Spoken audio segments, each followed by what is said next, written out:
সর্বশেষ যে ব্যক্তি জাহান্নাম থেকে মুক্তি লাভ করবে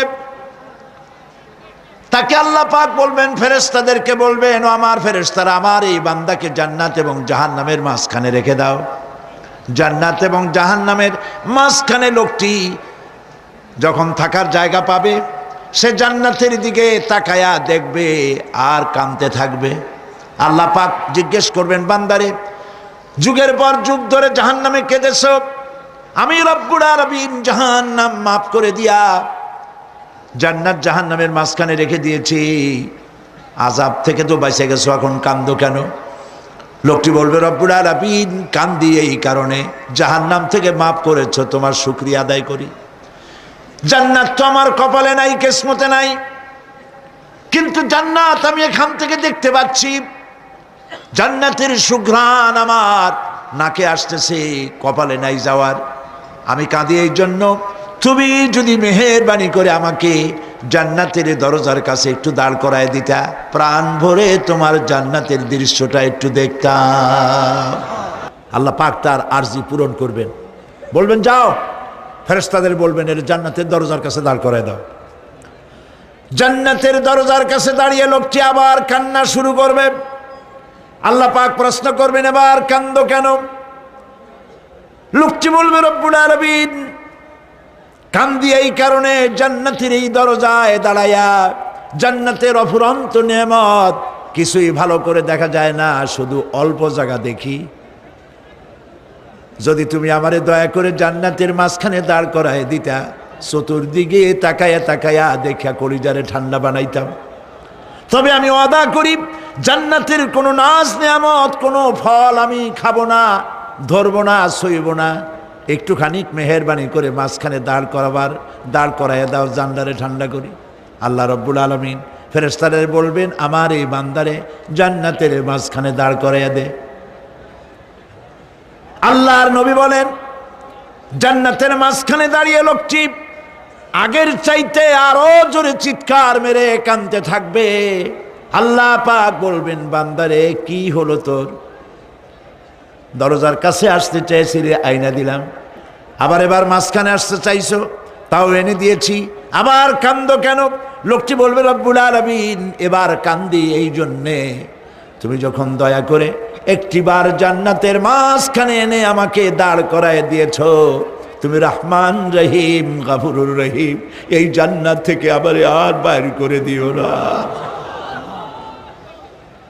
আল্লাহ রাব্বুল আলামিন বলবেন, ও আমার বান্দারে, আমার এই জান্নাত তোর খুব পছন্দ হয়েছে নাকি? লোকটি বলবে, রব্বুল আলামিন কলিজা ঠান্ডা হয়ে গেছে, ভাবতেও পারি না এই জান্নাত এত সুন্দর। আল্লাহ পাক বলবেন, বান্দারে, এরকম একটি নয়, দুইটা নয়, তোর জন্য আমি 10টা জান্নাত এইরকম রিজার্ভ করে রাখছি। সুবহানাল্লাহ।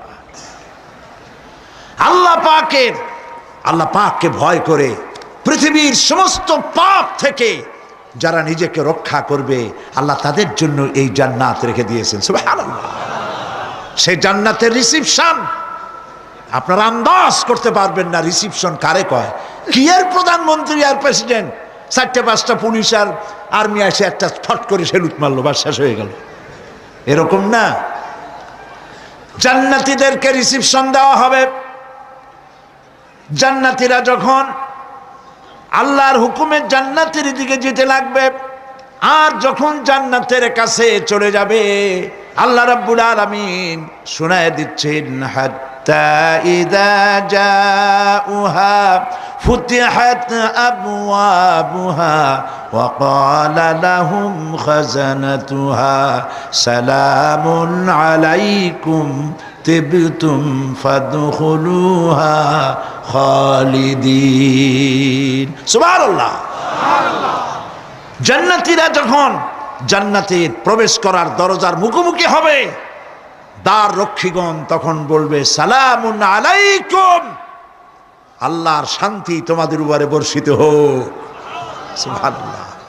দুনিয়ার টাটকা টাটকা সুখগুলি 2 পা দিয়ে ঠেলে দিয়েছো, টাটকা সুখগুলি গ্রহণ করো নাই, হারাম খাও নাই, আল্লাহর দ্বীন কায়েমের জন্য রক্ত দিয়েছো, জীবন দিয়েছো, কষ্ট করেছো, আল্লাহকে ভয় করেছো, আমাদের সালাম গ্রহণ করো, জান্নাতের মধ্যে ঢুকে যাও চিরকালের জন্য। সুবহানাল্লাহ। আর বাইর হওয়া লাগবে না, চিরকাল এই জান্নাতের মধ্যে তোমরা বসবাস করতে পারবে, আল্লাহ রাব্বুল আলামিনের ফেরেশতারা বলে দিবেন।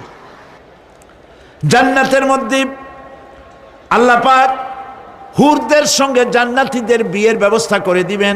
কোরআনে কারিমে আল্লাহ পাক বলেন, মুত্তাকিইনা আলা সুরুজিম মাসফুফাতিন ওয়া যাওয়াজনাহুম বিহুরিন ঈন। সামনাসামনি ভাবে সাজানো সারি সারি আসন সমূহের উপর তারা ঠেস লাগায় বসে থাকবে, আর আল্লাহ রাব্বুল আলামিন হুরদের সাথে জান্নাতীদের বিয়ের ব্যবস্থা করে দিবেন। যেসব হুরের সঙ্গে বিয়ে হবে তাদের আল্লাহ পাক বিবরণ দিচ্ছেন কি রকম হবে তারা। লাম ইয়াতমিসহুন্না ইনসুন ওয়ালা জান। এর পূর্বে জিন এবং ইনসান এদেরকে কেউ স্পর্শ করে নাই। কি রকম তারা? কাআন্নাহুন্নাল ইয়াকুতু ওয়াল মারজান।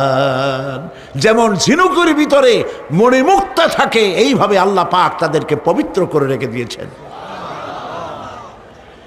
আমার প্রিয় ভাইয়েরা, আল্লাহ রাব্বুল আলামিন কোরআনে কারীমের ভিতরে বলেছেন, ফাবিআইয়ি আলা'i রাব্বিকুমা তুকাযযিবান। জান্নাত দান করে আল্লাহ পাক এবার জান্নাতীদেরকে সম্বোধন করে বলবেন, ইয়া ইবাদি লা খাউফুন আলাইকুমুল ইয়াওমা ওয়ালা আনতুম তাহজানুন। হে আমার বান্দারা, লা খাউফুন আলাইকুমুল ইয়াওম, আজ আর কোনো ভয় নাই। সুবহানাল্লাহ, সুবহানাল্লাহ। আজ আর কোনো ভয় নাই, কোনো চিন্তাও নাই, আরামে এই জান্নাতের মধ্যে বসবাস করো। এরপরে আল্লাহ পাক জিজ্ঞেস করবেন, ও আমার জান্নাতীরা, আমি যেসব ওয়াদা করছিলাম আমার ওয়াদা মোতাবেক সমস্ত নিয়ামত পেয়েছো? তারা বলবে, হ্যাঁ পেয়েছি, সব নিয়ামত আপনার ওয়াদা মোতাবেক সব পেয়েছি।